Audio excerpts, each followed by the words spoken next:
यहाँ देखो, this is the parallel operation of alternative, ये अपन पढ़ने वाले हैं। तो पैरेलल ऑपरेशन का मतलब क्या है? सबसे पहले तो वरना ये टॉपिक है पैरेलल ऑपरेशन ऑफ अल्टरनेटिव, या इसका लास्ट टॉपिक है। इसके बाद आपकी 50 मिनट कंप्लीट हो जाएगी। नेक्स्ट आपका फर्स्ट मिनट और सेकंड मिनट की बहुत ईजी है। डेट से अपन जरूर स्टार्ट करेंगे। तो अभी ये आपका पैरेलल ऑपरेशन ऑफ अल्टरनेटिव, इसमें एक टॉपिक भी बचा हुआ है, दूसरा फोर्थ आंसर करते हैं अपन। तो पैरेलल ऑपरेशन ऑफ अल्टरनेटिव, पहले नाम से समझे क्या है parallel operation of alternative. Alternative मतलब वही सिंक्रोनस जनरेटर, इसको पैरेलल में कनेक्ट करना है। कैसे? मतलब अगर एक जनरेटर इस तरह से कनेक्टेड है, ये आपकी सप्लाई है, यहाँ पे एक जनरेटर इस तरह से कनेक्टेड है, पर दूसरे जनरेटर आपको एक और जनरेटर कनेक्ट करना है इस तरह से, तो इसको बोलेंगे अपन पैरेलल ऑपरेशन ऑफ अल्टरनेटिव। या फिर सपोज ये दो जनरेटर कनेक्टेड है, अब आपको तीसरा जनरेटर कनेक्ट करना है, या फिर आपको फर्स्ट टाइम में इस तरह से कनेक्ट करना है, तो इन सारी चीजों को बोलते हैं अपन पैरेलल ऑपरेशन ऑफ अल्टरनेटर। ठीक है, अब किस तरह से कनेक्ट करके क्या क्या चीजें अपन को ध्यान रखनी होती है, ये तो अपन यहाँ पे स्टडी करेंगे। तो सबसे पहले है ये, देखो ये है आपकी बस। ठीक है, अभी सिंगल फेज का बताया, जैसे सपोज ये आपकी बस है पॉजिटिव नेगेटिव, ठीक है, ये है आपका सर्किट ब्रेकर, मतलब सर्किट ब्रेकर। बस बार क्या होती है? बस बार और इनफाइनाइट बस बार के an infinite bus bar is a power system so large that its voltage and frequency remain constant regardless of how much real and reactive power is drawn from the supply or supply to it।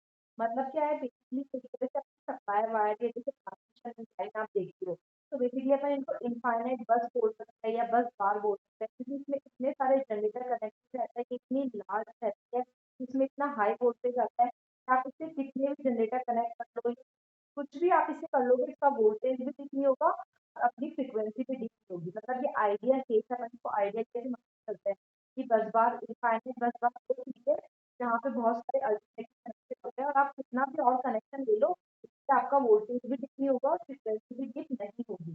तो वो होती है आपकी infinite बस बार, इसलिए transmission line को बोलते हैं। ठीक है, तो अब क्या क्या कैरेक्टरिस्टिक है इनफाइनाइट बस बार के? सब आइडियल पॉइंट्स है। The terminal voltage remain constant because the incoming machine is too small to increase और डिक्रीज। मतलब ये ऐसे कहता है कि इतनी हाई वोल्टेज वाली है कि आप एक जनरेटर लगाओ, कि ये जनरेटर बहुत छोटा है, इस जनरेटर को लगा देना हटाने से कोई फर्क नहीं पड़ेगा, तो ना इसका वोल्टेज कांस्टेंट रहेगा। सेकंड पॉइंट ये बोलता है the frequency remains constant because the rotational inertia is too large to enable the incoming machine to alter the speed of system। अभी कह रहा है कि इसमें क्या है, इसकी जो फ्रीक्वेंसी है वो भी हमेशा कांस्टेंट रहती है, क्योंकि जो अपन न्यू जनरेटर लगा रहे हैं उसकी स्पीड भी इसकी फ्रीक्वेंसी को अल्टर नहीं करेगी। थर्ड पॉइंट है इसका इम्पीडेंस भी, अपन जो नया जनरेटर लगा रहे हैं इम्पीडेंस भी बहुत छोटा है एज कम्पेयर टू दिस। तो बेसिकली इनफाइनाइट बस बार क्या है, ये आपके पावर सिस्टम में जो ट्रांसमिशन लाइन है उसी को बोला जाता है इनफाइनाइट बस, या वो उसमें कहा जाता है कि इसका इनर्शिया इतना ज्यादा होता है कि इतनी ज्यादा हैवी होती है कि यहाँ पे आप कितने भी वोल्टेज कनेक्ट करो, कितनी भी पावर ले दो, कितनी भी पावर दे दो, लेकिन इसका जो वोल्टेज है ये फिक्स रहेगा, इसकी फ्रिक्वेंसी है ये हमेशा फिक्स रहेगी, इसलिए इसका नाम है इनफाइनाइट बस बार। तो बेसिकली सप्लाई लाइन की है, उसी को अपन को बोला जाता है। तो आप देखो इसने किस तरह से पैरेलल ऑपरेशन किया है। पैरेलल ऑपरेशन करते हैं अपन topic parallel operation of alternator. करना क्या अपन को, जैसे सप्लाई लाइन है इसको इसने बोल दिया बस बार। ठीक है, अब सबसे पहले इसने कनेक्ट किया सीबी मतलब circuit breaker first, circuit breaker connect किया, ये यहाँ पे हो गया अपना एमीटर। एमीटर मतलब करंट ट्रांसफॉर्मेशन। तो यहाँ पे इसने आइसोलेटर कनेक्ट कर दिए। फिर उसके बाद में ये हो गया आपका जनरेटर। ये आपका कौन सा जनरेटर है? Separately excited shunt shunt generator है। ठीक है, इसलिए इसमें फील्ड वाइंडिंग अलग से कनेक्ट किया है। तो ये शंट जनरेटर, इस तरह से अपन ने एक जनरेटर पूरा हो गया, ये आपका दूसरा जनरेटर हो गया, ये अपन को कनेक्ट करना है। ये जनरेटर तो पहले से कनेक्टेड है, ये आपका सर्किट ब्रेकर है, ऐसे कैसे सेम कनेक्शन में कनेक्ट करना है। तो अभी अपन ने क्या किया, ये स्विच क्लोज नहीं किया, ये वाला जो स्विच है ये अपना ओपन है। जब अपन को सारी कंडीशन, अब आपको जब भी किसी भी जनरेटर को किसी जनरेटर के साथ पैरेलल में कनेक्ट करना होता है तो बहुत सारी चीजें, बहुत सारी कंडीशन पहले चेक करनी होती है। तो यही सब अपन पढ़ेंगे कि ओके ये तो कनेक्टेड है, आपको इसको कनेक्ट करना है तो क्या क्या कंडीशन अपन को चेक करनी है, क्या क्या कंडीशन सेटिस्फाई करनी है। जब वो सारी कंडीशन फुलफिल होगी तब अपन ये स्विच क्लोज करेंगे,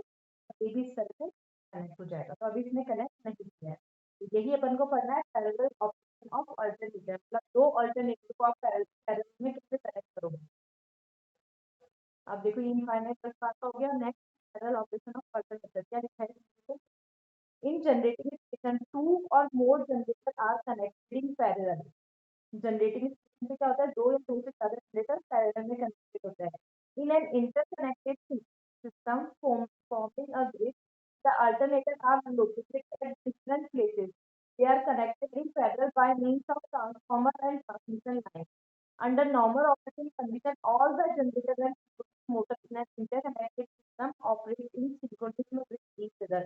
अब जरूरी तो नहीं है एक ही आपके स्टेशन पे आप सारे जनरेटर लगा दो, सपोज एक लाइन आ रही है और वो लाइन अपने यहाँ पे आई, सपोज एक लाइन कोटा से है, कोटा से पावर जनरेट हुई है, वो यहाँ पे लाइन आ रही है। अब अपन को उसको एक और जनरेटर कनेक्ट करना है तो काफी डिस्टेंस है, लेकिन फिर भी अब अपन वहाँ पे कर सकते हैं। ऐसा नहीं कि आपको एक ही डिस्टेंस पे सारे जनरेटर कनेक्ट करना है, तो आप इंटरकनेक्टेड सिस्टम में तो काफी डिस्टेंस के बाद में क्या इसको कनेक्ट कर सकते हो। अब देखो condition for parallel operation of alternator, क्या क्या कंडीशन है, पहले होता क्या है पैरेलल ऑपरेशन को देखो। The process of connecting to alternator, या तो आप दो अल्टरनेटर को कनेक्ट करो या फिर an alternator and an infinite bus bar system in parallel is known as synchronism। अब देखो पैरेलल ऑपरेशन से पढ़ते हैं। अब सबसे पहले एक टर्म आती है सिंक्रोनाइजिंग, क्या होता है, तो क्या होता है सिंक्रोनाइजिंग, कौन सी प्रोसेस है, इस तरह से एक जनरेटर कनेक्ट है, अब आप जब दूसरा जनरेटर भी कनेक्ट करोगे तो क्या क्या कंडीशन फॉलो करोगे, वो सारी कंडीशन फुलफिल करना ही कहलाता है सिंक्रोनाइजिंग। अपन बोलेंगे इसको सिंक में करके ही अपन कनेक्ट करेंगे, डायरेक्ट कनेक्ट नहीं कर सकते, तो प्रोसेस कहलाती है सिंक्रोनाइजिंग।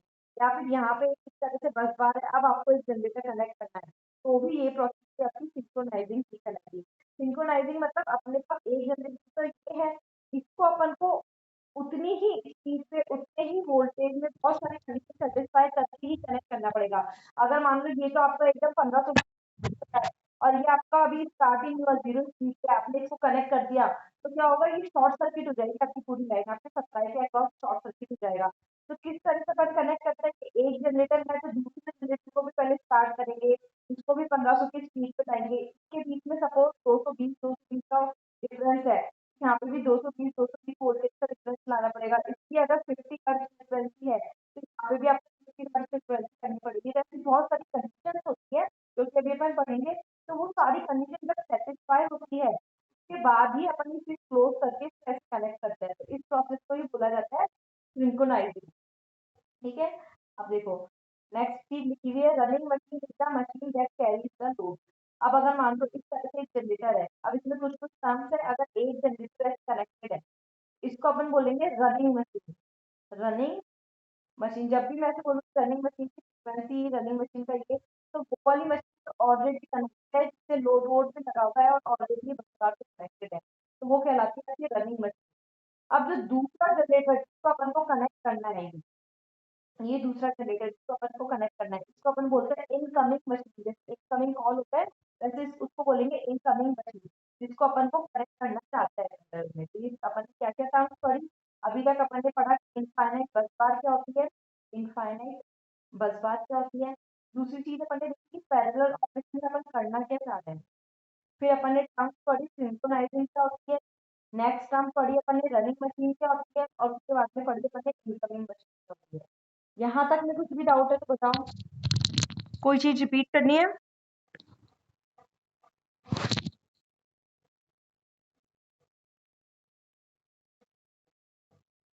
बोलो। ओके, ये पढ़ी है, तो आगे देखते हैं कि क्या प्रोसेस किस तरह से अपन को करना है। अब नेक्स्ट आता है अपन कर क्यों रहे पैरेलल ऑपरेशन, अपन को जरूरत क्या पड़ रही है सबसे पहले तो अपने पास क्या क्या एडवांटेज है, क्या क्या रीजन है पैरेलल ऑपरेशन के, पहले तो अपन वो देखते हैं। तो पहला रीजन है several alternators can supply a bigger load than a single alternator। Suppose आपके पास एक बहुत बड़ा लोड है, मान लो आपको किसी को 10,000 अपने पूरी एक कॉलोनी का जितने 1000 किलोवाट करके आपको पावर सप्लाई करनी है, तो इतनी हैवी पावर ओनली एक जनरेटर कनेक्ट करके नहीं सप्लाई कर सकते। जब आप बहुत सारे जनरेटर कनेक्ट करोगे तो वो सब मिलकर ही तो सप्लाई दे पाएंगे।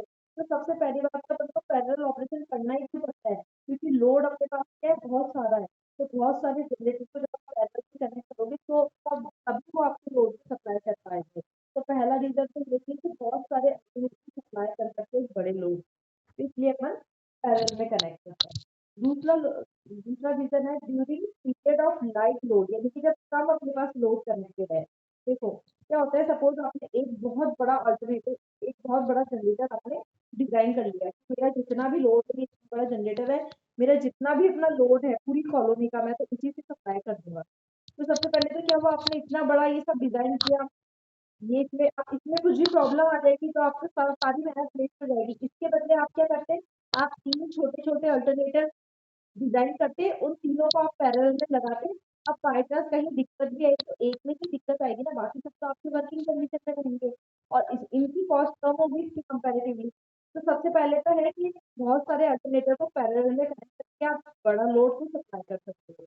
दूसरा क्या है, सपोज अब जैसे कि अभी कॉलोनी है तो उसमें क्या होगा कि सुबह के टाइम पे लोड कम होगा, लोग बाग फैन लाइट कम चलाएंगे, जबकि अगर आप नाइट की बात करो तो नाइट के टाइम पे क्या होता है, लोड ज्यादा होता है, सबको फैन एसी कूलर सब चाहिए होता है। तो जब लोड कम होगा तो आप एकदम से आप इस जनरेटर को बहुत ज्यादा लाइट मोड में चलाओगे तो एफिशिएंसी कम आ जाएगी। अब क्या है, आप ऐसा भी नहीं कर सकते कि आप इसको एकदम ऑफ ही कर दो, लेकिन अगर आपने उनको पैरेलल में कनेक्ट किया है तो आप क्या कर सकते हो, सपोज कम लोड है तो आप इन लोग ऑफ कर दो और इसको चालू रहने दो। फिर जब आपका लोड बढ़ जाता है तो आप इन तीनों को ऑन कर दो। देखिए आपने इस तरह से कनेक्ट कर रखा है तो इसमें तो आप इसको ऑफ भी नहीं कर सकते और इसको पूरे दिन चालू भी नहीं कर सकते। समझ आ रहा है ना, कि ये सारे पैरेलल ऑपरेशन के एडवांटेज है, कि ये सब रीजन है इसलिए अपन पैरेलल ऑपरेशन करते हैं। थर्ड है, सपोज थर्ड आपको क्या लिखा है, when one machine is taken out, one machine is taken out of service for its scheduled maintenance and inspection, the remaining machine maintain the continuity of supply.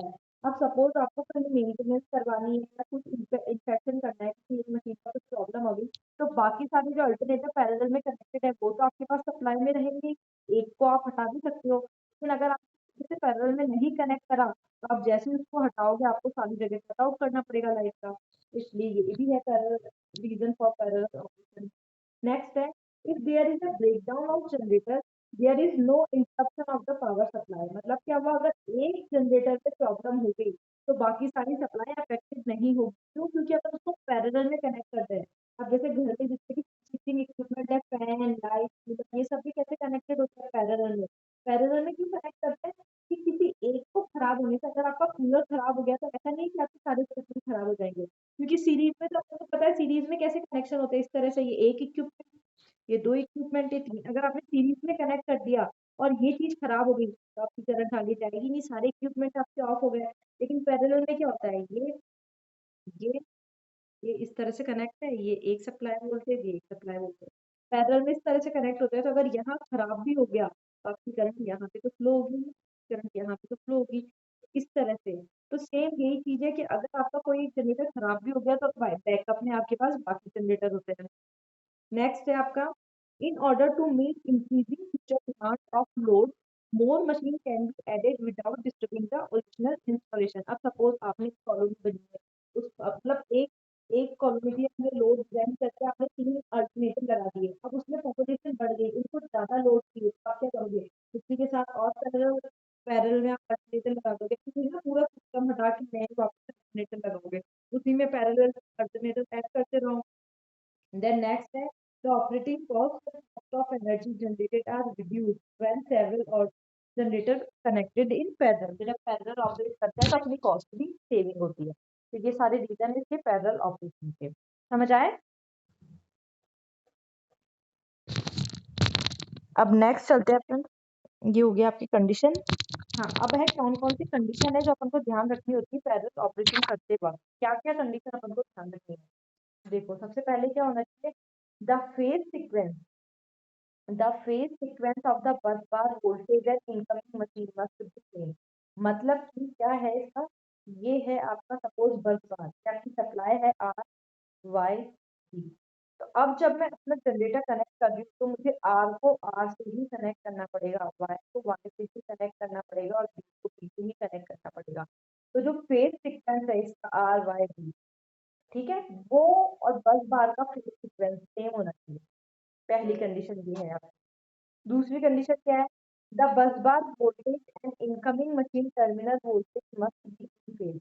मतलब suppose ये एक बस बार है, इसका अगर ये है आपका वोल्टेज 220, तो यहाँ पे जो आप जनरेटर कनेक्ट कर रहे हो इस तरह से, इसका ये वोल्टेज भी 220 ही होना चाहिए। तो पहली चीज तो होगी इसका फेज सीक्वेंस सेम होना चाहिए, मतलब ये आर वाई भी है तो वो भी आर वाई आर आर से ही कनेक्ट होगा, से कनेक्ट होगा। दूसरी चीज है उसका वोल्टेज सेम होना चाहिए। तीसरी चीज है the terminal voltage of the incoming machine should be equal to that of alternator with which it is to be run in parallel or with the bus bar voltage। ठीक है, ये वही वाली चीज आती है। हाँ, ठीक है, वोल्टेज सेम होना चाहिए। उसके बाद में क्या है, हाँ, वोल्टेज सेम होना चाहिए और इन फेज होना चाहिए। अब मान लो इन फेज मतलब क्या है, ये भी 230 है और ये भी 230 है, लेकिन ये इस तरह से है प्लस माइनस और ये है माइनस प्लस, अगर आपने ऐसे ऐड कर दिया वो भी गलत है। तो क्या होना चाहिए, वो इन फेज होने चाहिए, फेज भी उनके सेम होने चाहिए। तो क्या बोल दिया अपन ने, सबसे पहले फेज सीक्वेंस सेम होना चाहिए, फिर उसके बाद में अपन ने बोला वोल्टेज सेम होना चाहिए, जिसका वोल्टेज है वो इन फेज होना चाहिए, दोनों सेम फेज में होने चाहिए। और चौथा है कि फ्रीक्वेंसी भी सेम होनी चाहिए, बस बार की फ्रीक्वेंसी और जनरेटर की फ्रीक्वेंसी सेम होनी चाहिए। तो ये चार कंडीशन होती है आपकी, जो आपको चेक करनी होती है, उसके बाद ही आप इसको कनेक्ट कर सकते हो। तो वापिस से देखो कौन कौन सी चार कंडीशन है। पहला, फेज सीक्वेंस सेम होना चाहिए, वोल्टेज सेम होना चाहिए, वोल्टेज इन फेज में होनी चाहिए, और है आपकी सप्लाई फ्रीक्वेंसी कांस्टेंट होनी चाहिए। यहाँ तक कोई डाउट है? कोई पॉइंट रिपीट करना हो तो?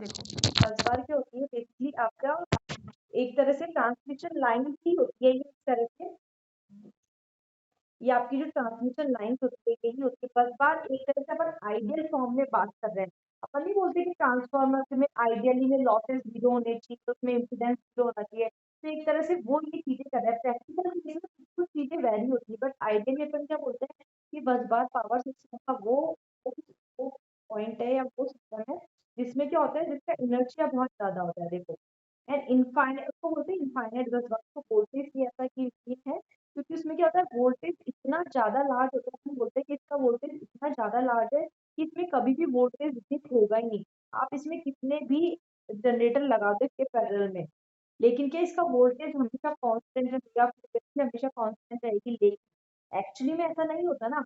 अब अपने पास जो लाइन आती है, 3 फेज लाइन, चलो आपने एक अल्टरनेटर लगा लिया, दो लगा लिया, तीन लगा दिया, चौथा लगाओगे तो उसका वोल्टेज में थोड़ा डिप आएगा ही आएगा, इसमें कुछ ना कुछ इफेक्ट पड़ेगा ही, बट एक्चुअली में ऐसा नहीं होता है। एक्चुअली में ऐसा होता है, बट आइडियली अपन क्या बोलते हैं कि नहीं, बस बार इनफाइनाइट बस बार होती है, तो नाम ही अपन ने इनफाइनाइट इसलिए निकाला है ताकि उसको किसी से फर्क ही नहीं पड़ता। वो इतनी अपन बोलते हैं उसका वोल्टेज इतना ज्यादा लार्ज है, एकदम थ्री फेज सप्लाई है ना, बेसिकली वही है। तो इसका वोल्टेज इतनी ज्यादा लार्ज है कि इसका वोल्टेज भी कभी भी चेंज नहीं होगा, इसकी फ्रिक्वेंसी भी हमेशा कांस्टेंट रहेगी, भले आप कितने भी अल्टरनेटर या कितने भी इक्विपमेंट से कनेक्ट कर लो, लेकिन इसका वोल्टेज और फ्रिक्वेंसी सेम रहेगी। उसी को बोला जाता है इनफाइनाइट बस बार, बेसिकली आपकी थ्री फेज सप्लाई है ये। समझ आया?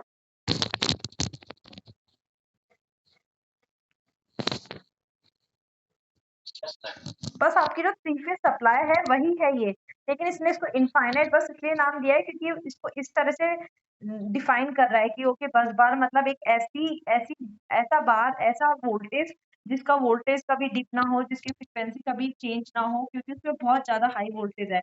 अब जब अपन ट्रांसमिशन करते हैं तो 600 किलो वॉट की भी ट्रांसमिशन होता है, जो ट्रांसमिशन लाइन है। तो फिर उसके बाद में जनरेट हुआ, यहाँ से ट्रांसमिट हुआ, फिर छोटे छोटे सब स्टेशन पे जाएगा, वहाँ पे स्टेप अप स्टेप डाउन होगा, फिर लास्ट में आपके घर पे कितना आता है, 220 वोल्ट। ये कितना है, 66 किलो वॉट, मतलब किलो वोल्ट, यानी कि 66 मल्टीप्लाई बाय 10 की पावर 3 वोल्ट, इतना हाई पावर वोल्ट, इतना हाई वोल्टेज है ये। और आपके घर में ओनली 220 आता है, तो इसकी कंपैरिजन में ये तो कितना ज्यादा बड़ा है, तो ये इसलिए बोलता है कि ये इतनी हाई वोल्टेज है कि छोटे मोटे इक्विपमेंट को लगाने या हटाने से कोई फर्क नहीं पड़ेगा, इसीलिए इसको बोलते हैं फाइनाइट बस बार। बेसिकली ये आपकी थ्री फेज लाइन ही है, जो अपन को थ्री फेज लाइन दिखती है इस तरह से, वही है ये। ठीक है, तो इस तरह से अभी तक अपन देख चुके हैं, क्या क्या देख चुके हैं कि पैरेलल ऑपरेशन क्या होता है अपना। ठीक है, कि दो जनरेटर को कनेक्ट करो या जनरेटर को बस बार से कनेक्ट करो, वो होता है पैरेलल ऑपरेशन। इनफाइनाइट बस बार क्या होती है, देन अपन ने देखा सिंक्रोनाइजिंग मतलब क्या होता है, रनिंग मशीन मतलब क्या होता है, इनकमिंग मशीन मतलब क्या होता है। देन अपन ने पढ़ा कि क्या क्या बेनिफिट्स एडवांटेज क्या है पैरेलल में कनेक्ट करने के। फिर उसके बाद में अपन ने देखा क्या क्या कंडीशन अपन को ध्यान रखनी है कि ओके अपन को फेज सीक्वेंस चेक करना है, वोल्टेज चेक करना है, दोनों वोल्टेज फेज होने चाहिए, फ्रिक्वेंसी चेक करनी है, ये सब जब सही होगा तभी अपन कनेक्ट करेंगे। तो ये सारी कंडीशन है। अब एक मेथड है आपका कि ये सारी चीजें आप कैसे चेक करोगे, बस वो देखना है अपन को, फिर उसके बाद में अपना हो जाएगा इससे। तो कैसे चेक करता है देखो। अब synchronising procedure procedure synchronising procedure क्या है कि ये चारों कंडीशन चेक करे और उसके बाद में अपन कनेक्ट करें। जो अपन ने स्टार्टिंग में डायग्राम पढ़ा था कि अपन ने इस तरह से कनेक्ट, ये तो पहले से ही कनेक्ट है, सपोज आपकी, अब मैं ये कनेक्ट कर रही हूँ, तो ये स्विच मैं जब तक क्लोज नहीं करूंगी जब तक मैं ये चारों कंडीशन चेक नहीं कर लेती। जब मैं ये चारों कंडीशन चेक कर लूंगी, उसको सेटिस्फाई कर लेंगे, तब उसके बाद में स्विच इस तरह से कनेक्ट होगा, तभी ये पैरेलल में वर्क करेंगे, जब तक ये पैरेलल में कनेक्टेड नहीं है। अब देखो सिंक्रोनाइजिंग प्रोसीजर क्या होता है। The synchronising procedure and the equipment for checking it are saying whether one alternative is to be connected in parallel with another and an alternative is connected to be an infinite bar। ये कह रहा है कि ये process same रहेगा। आप इस बस बार से एक नए अल्टरनेटिव को कनेक्ट करो तो भी आपको यही प्रोसेस करना है, या फिर आप पहले से ही एक अल्टरनेटिव कनेक्ट किया, अब आप एक नए अल्टरनेटिव कनेक्ट करो तब भी यही प्रोसेस है। तो प्रोसेस सेम है ये। अब क्या कह रहे हैं, इसके पास दो मेथड है इस सिंक्रोनाइजेशन के। नाम याद रखना, पहला है सिंक्रोनाइजिंग लैंप मेथड, दूसरा है आपका सिंक्रोनस को। फर्स्ट ये, सेकंड ये। ठीक है। अब देखो, the figure below shown an alternator, मतलब ये वाला alternator being parallel with a running power system. ये तो पहले से ही कनेक्टेड है, इस तरह से ये लोड है, ये कनेक्टेड है। अपन को क्या करना है, ये वाला अल्टरनेटर कनेक्ट करना है। तो जब तक अपन ये स्विच क्लोज नहीं करेंगे तब तक कनेक्ट नहीं होगा। ठीक है।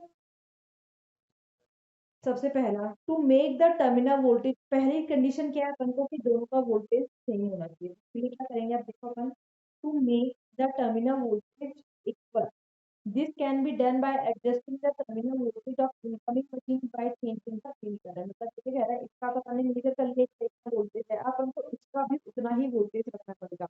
मतलब अगर यहाँ पे वोल्टेज 120 है तो यहाँ पे भी अपन को दोनों की 120 ही रखना पड़ेगा। तो कैसे चेक करेंगे, आप सबसे पहले तो इसका चेक कर लिया आपने, अब आप इसका भी चेक कर लो कितना है। अब सपोज आपको इंक्रीज या डिक्रीज करना है तो क्या करोगे, जो फील्ड वाइंडिंग है उसमें जो अपन सप्लाई देते हैं वोल्टेज, उसको आप इंक्रीज या डिक्रीज करोगे तो फ्लक्स चेंज होगा, फ्लक्स चेंज होगा तो उसका आउटपुट ये वाला भी चेंज हो जाएगा। तो जब आपको ये वाला आउटपुट वोल्टेज इंक्रीज करना हो तो कैसे चेंज करोगे आप, इसकी फील्ड वाइंडिंग से सप्लाई चेंज करके। तो यही चीज लिखी है इसमें। ठीक है। तो ये लिखा है कि टर्मिनल वोल्टेज कैसे चेंज कर सकते हो आप, by changing the field current and make it equal to the line voltage of the running system. तो फील्ड करंट की वैल्यू चेंज करके आप ये वाला वोल्टेज चेंज कर सकते हो। तो यहाँ पे 220 है, 150 आ रहा है, तो आप क्या करो, फील्ड करंट की वैल्यू चेंज करते रहो, चेंज करते रहो। जैसे जैसे आप फील्ड करंट की वैल्यू बढ़ाओगे यहाँ से, वैसे वैसे ये वाली चीज भी increase होगी। जनरेटर में क्या होता है, ये आपका अपन ने पढ़ा था सिंपल जनरेटर में किस तरह से होता है, ये रोटर, इसी को बोलते हैं अपन फील्ड वाइंडिंग। यहाँ पे अपन डीसी सप्लाई देते हैं, और ये होता है आपका स्टेटर, यहाँ पे अपन आउटपुट लेते हैं। तो यहाँ पे आपने देखा कि यार अभी इसको 150 वोल्टेज ही है, मेरे को 220 तक लाना है, तो यहाँ पे तो अपन डीसी सप्लाई देते हैं इसको। तो आप यहाँ पे डीसी सप्लाई इंक्रीज कर दो, ये वाली करंट इंक्रीज हो जाएगी, तो ऑटोमेटिकली ये भी इंक्रीज होगा। फिर आप इसको और इंक्रीज करो तो ऐसे इंक्रीज होते होते 220 आ जाएगा। तो आपको पता चल जाएगा मेरा 220 आ चुका है, तो फर्स्ट कंडीशन इसकी सेटिस्फाई है, ये दोनों जनरेटर का वोल्टेज इक्वल हो चुका है। ठीक है। तो आपको ये करना भी आ गया कि कैसे अपन कंडीशन किया। सेकंड देखते हैं, सेकंड क्या कह रहा है ये, there are two methods to check the phase sequence of the machine. अब अपन को फेज सीक्वेंस चेक करना है, मतलब आर वाई बी है, वो आर वाई बी से भी कनेक्ट हो। तो ये कैसे चेक करेंगे अपन, ठीक है। ये चेक करने के लिए भी आपके पास दो मेथड है। पहला है यूजिंग सिंक्रोनोस्कोप। अब ये सिंक्रोनोस्कोप क्या करता है, ये बेसिकली फेज एंगल चेक करता है। मतलब जैसे आर वाई बी है, ठीक है।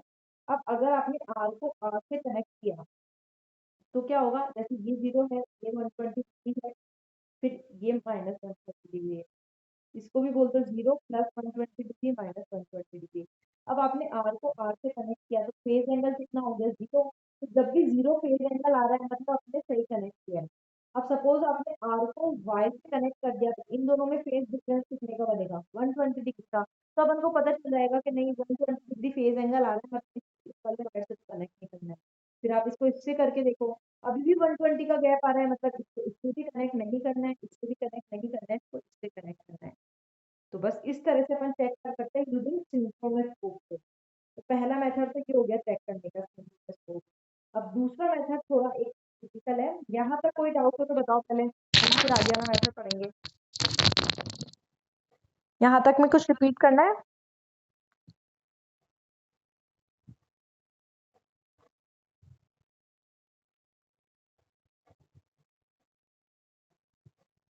देखो इतना टिपिकल करती हूँ। देखो अपन ने अभी तक ऐसा कुछ नहीं पढ़ा, इतना कंफ्यूज मत हो ना। अपन ने सबसे पहले ये देखा है पैरेलल ऑपरेशन होता क्या है, कि भाई क्या करना है, दो जनरेटर को पैरेलल कनेक्ट करना है। क्यों करना है, एडवांटेज भी पढ़ लिया अपन ने, इसलिए करना है। अब अपन ने पढ़ा कंडीशन क्या है, कि पैरेलल में जब ये चारों कंडीशन सेटिस्फाई होगी तभी हो पाएगा, ठीक है। अब ये चारों कंडीशन को सेटिस्फाई करने का देखना है अपन को। तो अभी तक अपन ने देख लिया इस वोल्टेज को तो कैसे सेटिस्फाई करना है, कि भाई पहले उसका वोल्टेज मेजर कर लो, फिर आपके इनकमिंग जनरेटर का मेजर कर लो। अब आपको इंक्रीज या डिक्रीज करना है तो फील्ड करंट में इंक्रीज या डिक्रीज कर दो। तो ये हो गया।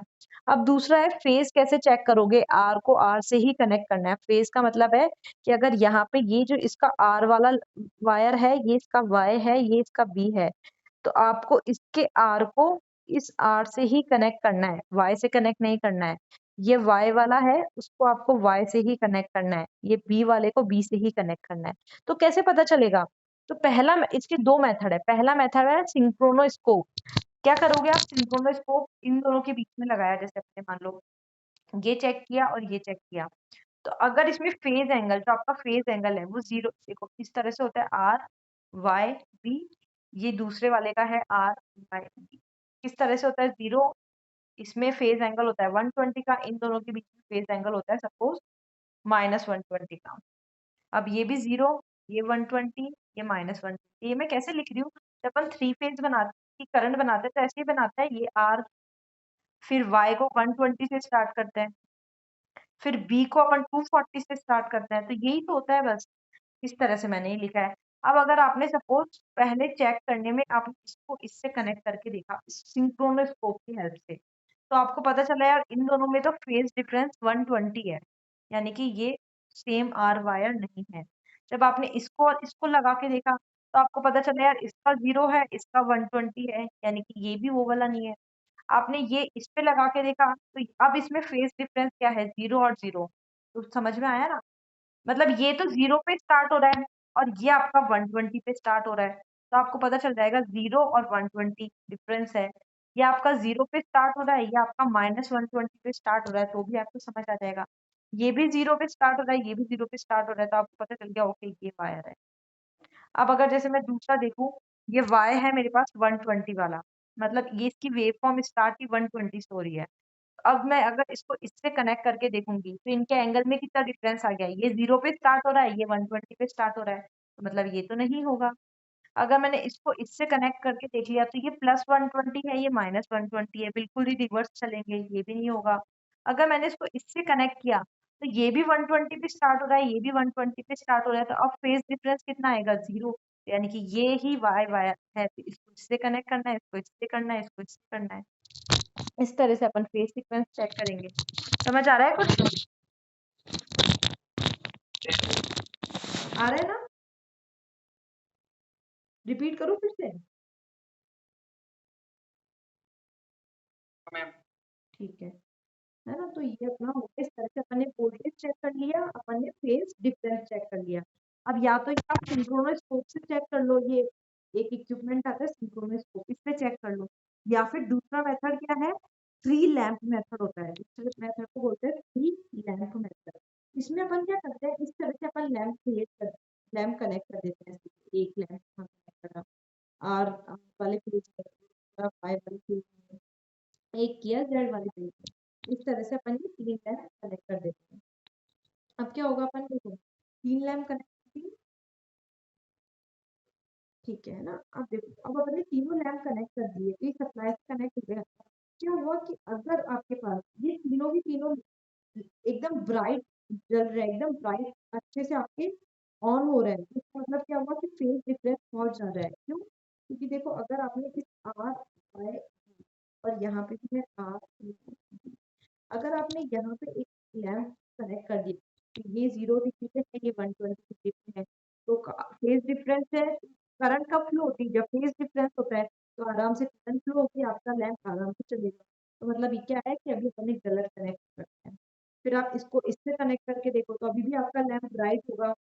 जब आप इसको इससे कनेक्ट कर करोगे आपको पता चलेगा आपका लैम्प ग्लो ही नहीं हो रहा है, जल ही नहीं रहा है, वो एकदम डिम है। तो क्यों? क्योंकि अब फेज डिफरेंस इसका बहुत कम है, यहाँ पे भी जीरो, यहाँ पे भी जीरो, तो कोई फेज डिफरेंस ही नहीं है, तो करंट की फ्लो नहीं होगी। इस तरह से अपन ये लैम्प कनेक्ट करेंगे, तो इसमें यही लिख रखा है कि क्या है, बल्ब बिकम ब्राइट, बल्ब एकदम ब्राइट कब होंगे, if phase difference is large, phase difference ज्यादा होगा तो बल्ब ब्राइट होंगे। अगर आपका बल्ब डिम कब होगा, जब आपके फेज डिफरेंस बहुत कम होंगे। तो इस तरह से आप चेक कर सकते हो। अगर आपका बल्ब एक साथ डिम हो रहा है, जैसे आपकी करंट तो इस तरह से फ्लो होती है, कभी पॉजिटिव कभी नेगेटिव, तो अगर आपका बल्ब एक साथ डिम हो रहा है और एक साथ जल रहा है तो इसका मतलब आपका फेज डिफरेंस एकदम सही है। इस तरह से आप ये चेक कर सकते हो फेज डिफरेंस। थर्ड पॉइंट है आपका, next we have to check and verify the incoming and running system frequency. अब अपन को फ्रीक्वेंसी चेक करनी है, तो फ्रीक्वेंसी कैसे चेक करेंगे, ये भी बल्ब को देख के हो जाएगी कि आपके सारे बल्ब एक साथ ब्राइट हो रहे हैं और एक साथ डिम हो रहे हैं, तो उसको देख के आप बोल सकते हो कि इनकी फ्रीक्वेंसी भी एकदम सेम है। When the frequencies are nearly equal, the two voltage will alter the flux gradually. The change can be observed by switch as, हाँ ठीक है, तो यही बोल रहा है कि आप जैसे जैसे आपके बल्ब अगर सेम टाइम पे ऑन और ऑफ हो रहा है तो उसको देख के आपको पता चल जाएगा कि आपकी फ्रिक्वेंसी भी सेम है। तो ये चारों कंडीशन सेम होके उसके बाद में ही आपको स्विच क्लोज करके दोनों आपके अल्टरनेटर को पैरेलल में कनेक्ट कर सकते हो। तो बस यही आपका मेथड था बेसिकली। अब देखो जो अपन ने पढ़ा था, एक तो सिंक्रोनस स्कोप वाला मेथड है, दूसरा है आपका लैंप मेथड। अब मैंने तो एक ही लैंप मेथड बताया आपको, थ्री लैंप मेथड। अब इसमें क्या क्या होता है, या तो तीनों ही लैंप डार्क हो, तो एक ये मेथड होता है थ्री डार्क लैंप मेथड, एक होता है थ्री ब्राइट लैंप मेथड, और एक होता है two bright and one dark method. ठीक है, इसका मतलब क्या है कि आप लैंप को कनेक्ट करते हो, उनकी अलग अलग सिचुएशन देखते हो। अब आपने तीनों लैंप को कनेक्ट करा, अब जब वो तीनों लैंप डार्क होंगे एकदम डार्क, उस टाइम पे आप स्विच ऑन कर दोगे, अब वो तीनों दोनों अल्टरनेटर पैरेलल में कनेक्टेड है। थ्री ब्राइट लैंप में क्या करते हैं, तीन लैंप कनेक्ट करते हैं, जब वो तीनों एक साथ सारी कंडीशन फुलफिल हो जाती है और तीनों एक साथ ब्राइट होता है, एक साथ ऑन होते हैं, तो उस टाइम पे अपन वो स्विच ऑन करके दोनों को पैरेलल में कनेक्ट कर देते हैं। तो इस तरह से इनकी कंडीशन के अकॉर्डिंग अलग अलग ही मेथड है। तो इसमें से कोई सी भी एक या दो आप प्रिंट आउट कर लेना, क्योंकि शॉर्ट नोट ही आएगा, पर्टिकुलर नहीं पूछेगा वो। तो देखो three dark lamp method, three dark में क्या है, सिंगल फेज में, ये थ्री फेज के लिए है। तो देखो ये तो पहले से ही कनेक्टेड था अल्टरनेटर, इसको अपन को कनेक्ट करना है, तो एक यहाँ लैंप लगाया, एक यहाँ लगाया, एक यहाँ लगाया। ऐसे ही सिंगल फेज है तो यहाँ पे एक इस तरह से लगा दिया अपन ने। व्हेन, अब देखो क्या लिखा है, when all the lamp are completely in the dark position, मतलब ऑफ है बिल्कुल तीनों लैंप, तो switch on the circuit for parallel operation. तो उसी टाइम पे आपको ये वाले स्विच ऑन करना है और इसको पैरेलल में कनेक्ट करना है, तो इसीलिए इसको बोला जाता है डार्क लैंप मेथड। तो बस इस तरह से आपको कंडीशंस चेक करनी होती है, ये इसके एडवांटेज और डिसएडवांटेज है। ये मेथड चीप है, फेज सीक्वेंस कैसे डिटरमाइन करते हैं। डिसएडवांटेज है कि इसका फिलामेंट बर्न आउट हो जाता है, flicker of the lamp does not indicate which machine has higher frequency. इस तरह से ये इसके डिसएडवांटेज होते हैं। बस यही होता है आपका बेसिकली पैरेलल ऑपरेशन।